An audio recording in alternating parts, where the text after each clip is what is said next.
Perkenalkan, nama saya Yulia Kristiani dengan NIM 231135111 dari kelas PPG Prajabatan kelas C. Di sini saya akan menyampaikan demonstrasi kontekstual menganalisis asesmen di ruang kelas pada topik 3. Di sini terdapat identitas modul pada mata pelajaran Pendidikan Pancasila kelas 1 fase A. Di sini terdapat dua, yaitu capaian pembelajaran dan juga tujuan pembelajaran. Pada capaian pembelajaran, peserta didik mampu mengidentifikasi dan menghargai identitas dirinya sesuai dengan jenis kelamin, hobi, bahasa, serta agama dan kepercayaan di lingkungan rumah dan sekolah. Yang kedua, terdapat tujuan pembelajaran. Tujuan pembelajaran yang pertama yaitu melalui kegiatan mengenal diri dan lingkungan, peserta didik menunjukkan sikap yang sesuai dengan nilai Pancasila dalam menerima keberagaman sebagai bentuk rasa syukur terhadap Tuhan Yang Maha Esa. Tujuan pembelajaran yang kedua yaitu melalui kegiatan mengenal diri dan lingkungan, peserta didik dapat menunjukkan sikap toleransi terhadap keberagaman. Selanjutnya terdapat materi ajar atau topik dan juga jenis asesmen yang digunakan oleh guru. Yang pertama, topik pada pembelajaran ini yaitu tentang jati diri dan kebinekaan. Lalu terdapat 3 asesmen yang digunakan guru, yaitu yang pertama diagnostik, dilakukan sebelum pembelajaran dilakukan. Yang kedua, asesmen formatif, dilakukan selama proses pembelajaran dalam mata pelajaran Pendidikan Pancasila. Yang ketiga yaitu asesmen sumatif, dilakukan pada akhir pembelajaran pada mata pelajaran Pendidikan Pancasila. Berikut ini bentuk asesmen yang digunakan oleh guru. Yang pertama, asesmen diagnostik berupa pertanyaan pemantik yang telah dipersiapkan oleh guru sebelum pembelajaran dilakukan. Yang kedua, asesmen formatif berupa penilaian pada lembar kerja peserta didik atau LKPD. Penilaian formatif yang dilakukan oleh guru dalam proses pembelajaran hanya berupa LKPD saja, di mana peserta didik diminta untuk mengisi identitas diri menggunakan LKPD tersebut. Yang ketiga yaitu asesmen sumatif, dilakukan pada akhir pembelajaran dengan memberikan soal pilihan ganda atau tertulis. Yang kedua, bagaimana dalam asesmen tersebut yang menunjukkan kesesuaian dengan tahap perkembangan peserta didik. Yang pertama, asesmen diagnostik disesuaikan dengan perkembangan peserta didik. Dengan pertanyaan diagnostik ini bertujuan untuk mengetahui pengetahuan awal yang dimiliki setiap peserta didik sebelum melakukan proses pembelajaran atau pembahasan materi yang akan disampaikan oleh guru.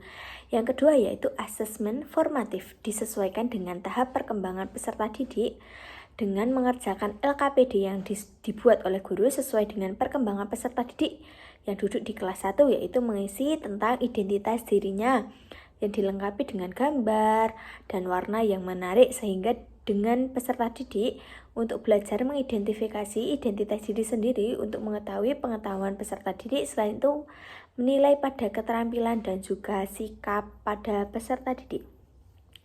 Yang selanjutnya yaitu asesmen sumatif, di mana disesuaikan dengan perkembangan peserta didik dengan menjawab soal pilihan ganda untuk mengetahui sampai di mana penguasaan materi serta ketercapaian terhadap tujuan pembelajaran yang telah disusun oleh guru. Baik, selanjutnya bagaimana dalam asesmen tersebut yang menunjukkan kesesuaian dengan perlunya mempertimbangkan aspek lingkungan budaya dan karakteristik pada peserta didik. Asesmen yang disesuaikan dengan lingkungan budaya dan karakteristik pada peserta didik pada asesmen formatif, di mana guru menyusun asesmen dengan mempertimbangkan aspek budaya yang berada di lingkungan peserta didik dan disesuaikan dengan karakteristik peserta didik, sehingga pada LKPD yang diberikan kepada peserta didik sudah sesuai dengan karakteristik serta lingkungan budaya pada peserta didik. Lalu selanjutnya bagaimana dalam asesmen tersebut yang menunjukkan kesesuaian dengan kemampuan peserta didik. Asesmen yang disusun oleh guru disesuaikan dengan kemampuan peserta didik dilihat pada asesmen diagnostik yang dilakukan pada awal pembelajaran untuk mengetahui kemampuan awal pada peserta didik pada materi yang akan diajarkan, sehingga guru mengetahui kemampuan pada peserta didik. Dengan demikian, guru dapat menyusun asesmen selanjutnya untuk dijadikan sebagai acuan. Lalu, bagaimana dari asesmen tersebut yang menunjukkan kesesuaian bahwa sudah memberikan ruang bagi peserta didik untuk memberikan umpan balik terhadap proses pembelajaran mereka, yaitu asesmen yang disusun oleh guru menunjukkan memberikan ruang pada peserta didik untuk memberikan umpan balik terhadap proses pembelajaran, yaitu pada asesmen formatif, di mana peserta didik mengerjakan LKPD yang diberikan oleh guru. Lalu peserta didik mempresentasikan hasil kerja LKPD dengan memperkenalkan dirinya di depan kelas. Dengan demikian peserta didik memperoleh umpan balik dari guru maupun teman sejawat yang lain dalam proses pembelajaran. Lalu, jika Anda menjadi guru di kelas tersebut, hal apa yang ingin Anda tingkatkan untuk lebih memaksimalkan efektivitas asesmen dengan memperhatikan tahap perkembangan peserta didik, lingkungan budaya, karakter peserta didik, serta kemampuan pada peserta didik?